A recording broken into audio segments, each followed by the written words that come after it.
నమస్తే, నా పేరు నరసింహ ఉప్పల, ఎస్సీ రిజర్వేషన్ పరిరక్షణ సమితి రాష్ట్ర ప్రధాన కార్యదర్శి. నిన్న భారతదేశ పార్లమెంటు రిజల్ట్ బయటకు వచ్చినప్పటి నుంచి చాలామంది హిందువులను ద్వేషిస్తున్నారు, సోషల్ మీడియా వేదికగా దూషిస్తున్నారు.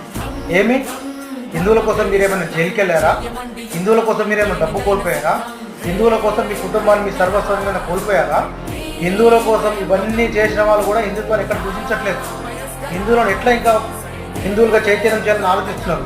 మరి మీరేం చేస్తున్నారు? మేము హిందువులు అని చెప్పుకుంటే హిందువులను దూషిస్తున్నారు. హిందువులు ఓటేందే బీజేపీకి 240 సీట్లు ఉన్నాయా? చాలామంది హిందువులు కులం అనే కుసంస్కారంలో, కులం అనే పద్మవ్యూహంలో మిగిలిపోయారు, అక్కడ ఉండిపోయారు. వాళ్ళని పైకి తీసుకురండి. ఒకసారి కాంగ్రెస్ పార్టీ ఇచ్చిన వాగ్దానాలు చూడండి.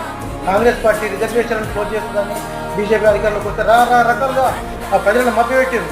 మీరేం చేశారు? ఎంతమంది చైతన్యం చేశారు హిందువులను?